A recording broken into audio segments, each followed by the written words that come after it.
आज का टॉपिक है डाइलेक्ट्रिक। डाइलेक्ट्रिक क्या है? डाइलेक्ट्रिक कुछ नहीं होता, डाइलेक्ट्रिक इंसुलेटर को बोलते हैं। बट ऐसे इंसुलेटर होते हैं जो जिसको अगर आपने एक्सटर्नल फील्ड में पुट किया, एक्सटर्नल इलेक्ट्रिक फील्ड में पुट कर दिया, तो वो थोड़े बहुत चार्ज इंड्यूस करेगा अपने एज पे। ठीक है, यहां पर डेफिनेशन देखते हैं। Dielectric is a substance which does not allow the flow of charges. It means electricity conduct नहीं करेगा, but they can exert electrostatic force on one another. ये इलेक्ट्रोस्टैटिक फोर्स अप्लाई कर सकते हैं। यहाँ पे एक दूसरी डेफिनेशन है, dielectric is essentially an insulator which can be polarize through a small localized displacement of its charges. इसका इस पूरे सेंटेंस का मीनिंग है कि इसके अंदर थोड़ा बहुत इंडक्शन हो सकता है। अब इसका बिहेवियर देखेंगे कि बिहेवियर कैसा होता है जब किसी डाइलेक्ट्रिक को एक्सटर्नल फील्ड में पुट करते हैं।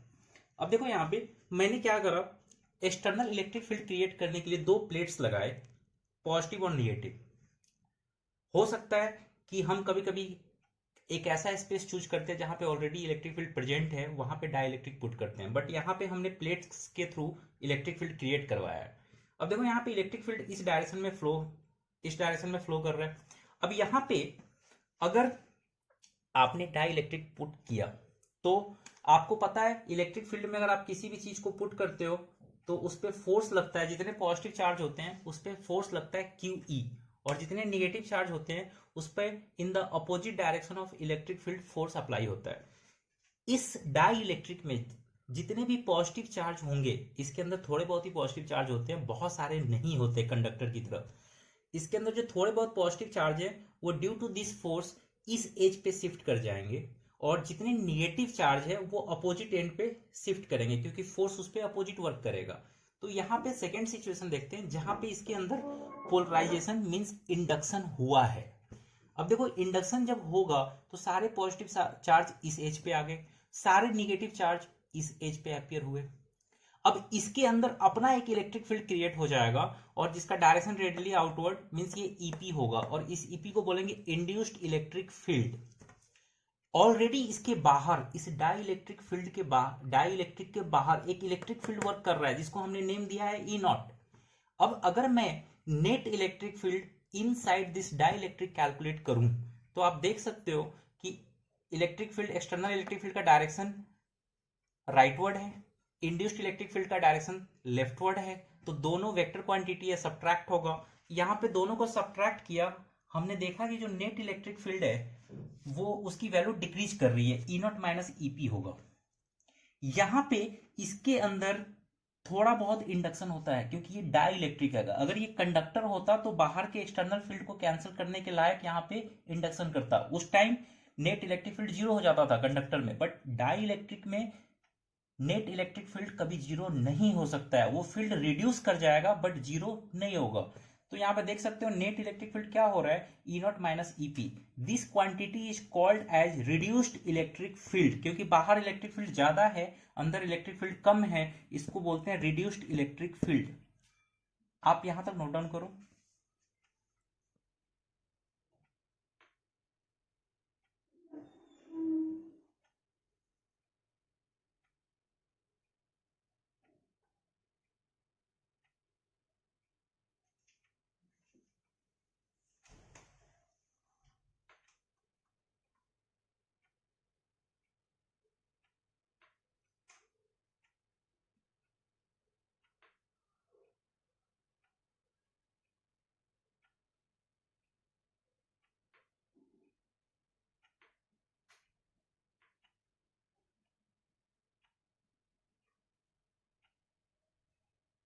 डाई इलेक्ट्रिक कॉन्स्टेंट, देखो यहाँ पे डाई इलेक्ट्रिक कॉन्स्टेंट क्या होता है। जैसा मैंने बताया कि किसी भी डाई इलेक्ट्रिक को अगर एक्सटर्नल फील्ड में प्लेस करते हो तो within the dielectric, electric field का मैग्नीट्यूड डिक्रीज होता है।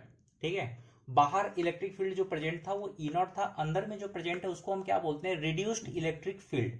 तो ये एक डेफिनेशन होती है कि it is the ratio of original field, original field means E not upon reduced field. ये रिड्यूस्ड फील्ड कहां देखने को मिलेगा, इनसाइड द डाइलेक्ट्रिक। तो इस रेशियो को क्या बोलते हैं हम लोग, डाइलेक्ट्रिक स्ट्रेंथ बोलते हैं या रिलेटिव परमिटिविटी बोलते हैं। इसको के और एप्सिलॉन आर से डिनोट कर सकते हैं। यहां से एक इंपॉर्टेंट ये डेफिनेशन एमसीक्यू के लिए इंपॉर्टेंट होती है।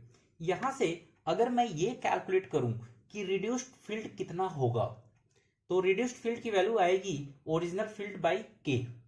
इट मीन्स यहां देख सकते हो reduced field is equal to E not by K. इसका मीनिंग है, अगर मैं आपसे डायरेक्ट पूछता हूं कि आपके पास कोई डाई इलेक्ट्रिक है जिसकी स्ट्रेंथ है के, इसके अंदर इलेक्ट्रिक फील्ड की वैल्यू क्या होगी, तो आंसर होगा इसके अंदर इलेक्ट्रिक फील्ड की वैल्यू डिक्रीज होगी और उसकी वैल्यू होगी ई नॉट बाई के टाइम्स वो उसको डिक्रीज कर देगा, के से डिवाइड करके उसको डिक्रीज करेगा ई नॉट बाई के। आपको बस ये याद रखना है कि किसी भी डाई इलेक्ट्रिक के अंदर में electric field, reduced electric field की वैल्यू क्या होती है, ई नॉट बाई के। अब सेकेंड डेफिनेशन है पोलराइजेशन डेंसिटी। पोलराइजेशन डेंसिटी का मीनिंग क्या होता है, इसका मीनिंग है induced dipole moment per unit volume. Means इसके अंदर चार्ज इंड्यूस होगा तो डाइपोल मोमेंट क्रिएट होगी और dipole moment divided by its volume. तो देखो यहाँ पे P से डिनोट करते हैं पोलराइजेशन डेंसिटी को। अगेन ये 1 मार्कर के लिए इंपॉर्टेंट है, इसकी डेफिनेशन इंपॉर्टेंट है। Dipole moment of dielectric upon volume of dielectric. Dipole moment कैसे कैलकुलेट करते हैं, मैंने बताया था Q इंटू डिस्टेंस होता है। तो देखो यहाँ पे इसके अंदर सपोज Q चार्ज डेवलप हुआ तो QP इंटू डिस्टेंस, डिस्टेंस इसकी D है, अपॉन अगर मैं वॉल्यूम ऑफ डाइलेक्ट्रिक निकालूं तो इसका एरिया A कंसीडर किया, थिकनेस इसकी D है, तो वॉल्यूम होगी A इंटू डी, डी से D कैंसिल हो गया, बना Q by A। Q by A already हमने इलेक्ट्रोस्टैट में पढ़ रखा है, this one is called sigma surface charge density.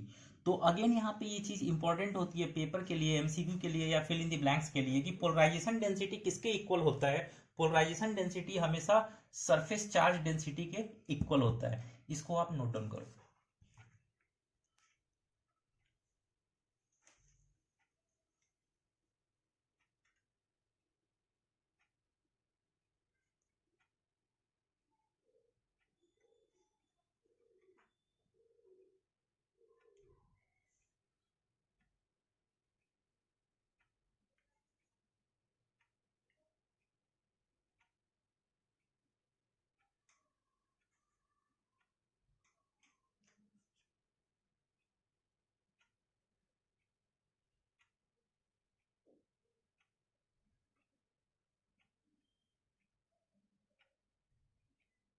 Electric susceptibility, board पे ध्यान देना, इलेक्ट्रिक ससेप्टिबिलिटी को काय से डिनोट करते हैं, ठीक है। और ये होता क्या है, फिजिकल मीनिंग समझते हैं इसकी कि ससेप्टिबिलिटी का मीनिंग क्या होता है। ससेप्टिबिलिटी का मीनिंग है कि अगर आपने किसी भी डाई इलेक्ट्रिक को किसी एक्सटर्नल फील्ड में पुट किया तो उस फील्ड को एडॉप्ट करने में कितना टाइम उसको लगता है, कितनी जल्दी वो उस फील्ड को एडॉप्ट करेगा। एडॉप्ट करने का मीनिंग क्या है कि उसके अंदर इंडक्शन कितना फास्ट होता है। तो इस क्वांटिटी को हम लोग काय से डिनोट करते हैं और इसकी वैल्यू होती है polarization upon epsilon naught times electric field. हमें ये फॉर्मूला याद रखना पड़ता है क्योंकि एमसीक्यू के लिए इंपॉर्टेंट है। इसमें एक और पार्ट इंपॉर्टेंट होता है एमसीक्यू के लिए, it is a dimensionless quantity. Paper में गिवन होता है कि इलेक्ट्रिकल ससेप्टिबिलिटी की डायमेंशन क्या है, तो ये डायमेंशनलेस क्वांटिटी है। सेकेंड बात करते हैं relation between dielectric strength या dielectric constant and chi. Chi means electric susceptibility. इसका डेरिवेशन मैं नहीं बता रहा, इसका आपको डायरेक्ट रिलेशन याद रखना है for MCQ, K is equal to 1 plus chi. Next topic है capacitance of parallel plate capacitor filled with air. ये इसकी डेरिवेशन मैं ऑलरेडी करा चुका हूं कि capacitance of parallel plate capacitor will be C not is equal to A epsilon not by D. यहाँ पे जब पैरेलल प्लेट कैपेसिटर के अंदर एयर भरी हुई होती है उस टाइम हम इसकी कैपेसिटी को सी नॉट से डिनोट करते हैं। याद रहे कि आगे भी सी नॉट से अगर मैं कैपेसिटी डिनोट करता हूं, इसका मीनिंग हुआ कि पैरेलल प्लेट कैपेसिटर के अंदर क्या फिल किया हुआ था, एयर फिल किया हुआ था। इतना नोट डाउन करो आप लोग।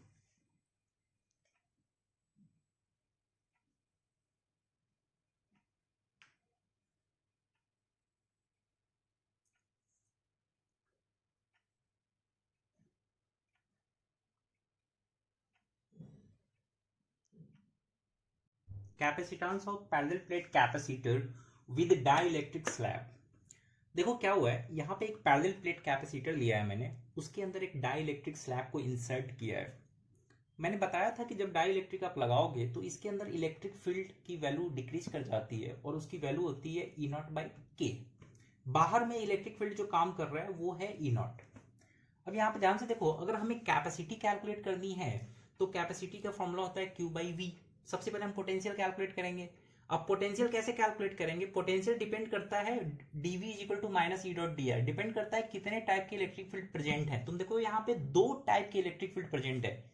एक इलेक्ट्रिक फील्ड ऐसा है जो इस ग्रीन वाले स्पेस में है, मतलब एयर में प्रेजेंट है, और उसकी वैल्यू है ई नॉट, और वो कितने डिस्टेंस पे काम कर रहा है? डी माइनस टी पे।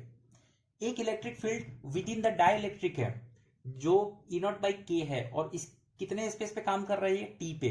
तो मैंने फॉर्मूला लगा दिया E not into D minus T, क्योंकि E not electric field in present in air है और उसकी थिकनेस है डी माइनस टी। वैसे E not by K electric field present within the dielectric है और इसकी थिकनेस है टी। ई नॉट हमने कॉमन ले लिया, हमारे पास ये एक्सप्रेशन बना। इसकी वैल्यू हम इक्वेशन 1 में पुट करेंगे। हमने पुट करा Q by V is equal to this much. अब क्यू हमें कैलकुलेट करना है, टोटल चार्ज कैलकुलेट करना है। हमें पता है ये प्लेट है, प्लेट के अंदर क्या होता है? सरफेस चार्ज डेंसिटी होती है। तो surface charge density is equal to Q by A, और यहां से हमने टोटल क्यू कैलकुलेट करा सिग्मा ए, इसकी वैल्यू उठा के हमने यहाँ पे पुट कर दिया सिग्मा ए। अच्छा, इस स्पेस में कितना इलेक्ट्रिक फील्ड वर्क कर रहा है? ई नॉट, और उसकी वैल्यू क्या होती है? Sigma upon epsilon not. Parallel plate capacitor में भी मैंने इस चीज को कैलकुलेट किया था।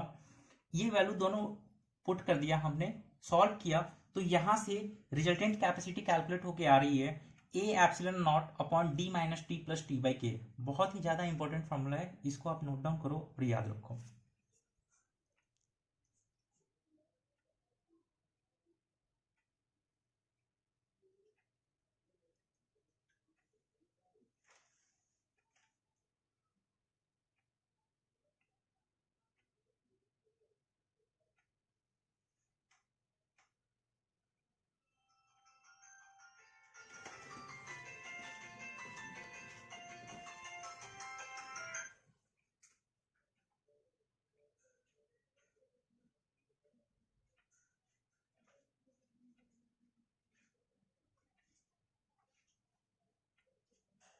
स्पेशल केसेस, देखो यहाँ पे एक ही स्पेशल केस है।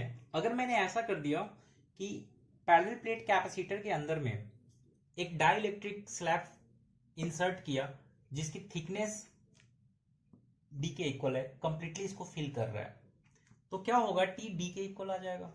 सी की वैल्यू क्या होती है? A epsilon naught upon d minus t plus t by K. अब हमने यहाँ पे d equal to t put कर दिया, सॉल्व करा, तो सॉल्व करने के बाद हमें ये मिल रहा है C is equal to A epsilon not D into K. आपको पता है A epsilon not by D ये पैरेलल प्लेट कैपेसिटर की कैपेसिटी होती है जब एयर उसके अंदर फिल की जाती है। तो यहाँ पे मैं लिख सकता हूँ C is equal to C not into K. C not means capacitance of parallel plate capacitor filled with air.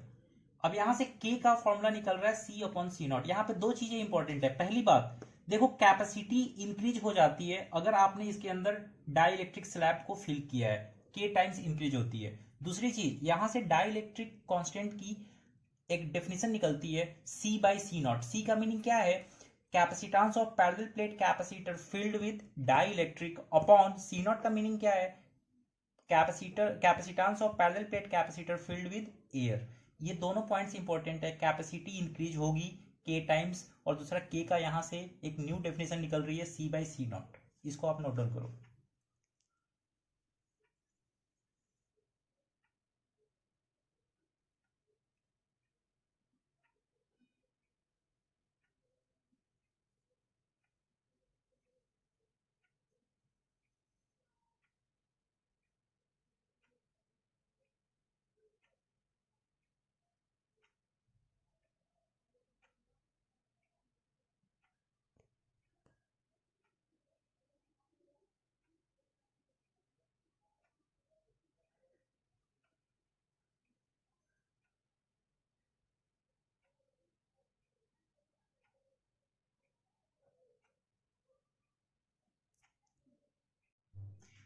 Effect of dielectric when the battery is kept disconnected from the capacitor. ये यहाँ पे हमने क्या किया है समझना ध्यान से। हमने एक पैरेलल प्लेट कैपेसिटर लिया है, इसको पहले हमने फुली चार्ज कर दिया। जब हम इसको चार्ज करेंगे इसके ऊपर क्यू चार्ज अपीयर हो जाएगा। उसके बाद हमने बैटरी को डिस्कनेक्ट कर दिया, बैटरी को हटा दिया इधर से। उसके बाद एक डाई इलेक्ट्रिक इसके अंदर इंसर्ट किया। अब हमें टोटल 5 पैरामीटर्स होते हैं जिसपे हमें जानना होता है क्या इफेक्ट आया है। सबसे पहला है चार्ज।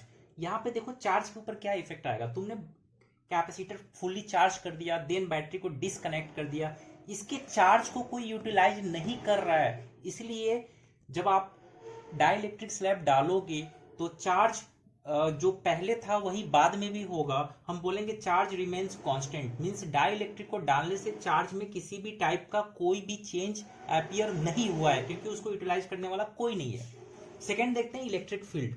इलेक्ट्रिक फील्ड के ऊपर क्या इफेक्ट आएगा। पहले इलेक्ट्रिक फील्ड ई नॉट था, अब आपने डाइलेक्ट्रिक स्लैब डाल दिया। आपको पता है डाइलेक्ट्रिक स्लैब के अंदर इलेक्ट्रिक फील्ड रिड्यूस करता है, और कितने से इंक्रीज करता है, बाई के से। तो यहाँ पे देखो इलेक्ट्रिक फील्ड डिक्रीज होगा, और कितना डिक्रीज करेगा electric field, E not by के। ये हम सबको पता है कि इलेक्ट्रिक फील्ड डाइलेक्ट्रिक स्लैब डालने से डिक्रीज करता है। नेक्स्ट है पोटेंशियल डिफरेंस। अगर इलेक्ट्रिक फील्ड डिक्रीज करेगा तो देखो यहाँ पे इलेक्ट्रिक फील्ड का पोटेंशियल के साथ क्या रिलेशन है, they are directly proportional. Electric field decrease करेगा तो पोटेंशियल भी डिक्रीज करेगा, तो पोटेंशियल भी डिक्रीज करेगा। कितने से डिक्रीज करेगा, वी नॉट बाई के। वी नॉट का मीनिंग क्या हुआ कि जो पहले था और जो पहले था, मीन्स जब इसके अंदर एयर फिल किया गया था उस समय नॉट लगाया गया है। देन बात करते हैं कैपेसिटेंस की। कैपेसिटेंस का इसके पहले हमने देखा है डाइलेक्ट्रिक स्लैब डालने से कैपेसिटेंस हमेशा इंक्रीज होता है। कितना इंक्रीज करेगा, K times C naught. Then energy stored. Energy stored हमने कैलकुलेट करा तो एनर्जी डिक्रीज करेगी। क्यों डिक्रीज करेगा, क्योंकि एनर्जी का फॉर्मूला क्या होता है, हाफ सी वी स्क्वायर। सी का फॉर्मूला है के सी नॉट, और वी है वी नॉट बाई के। सॉल्व किया तो यू नॉट बाई के हुआ। तो यहाँ पे टोटल 5 पैरामीटर्स हैं जिसकी इंफॉर्मेशन आपको होनी चाहिए, जो बहुत ही ज्यादा इंपॉर्टेंट होता है for numerical purpose as well as for MCQ. इसको आप नोट डाउन करो।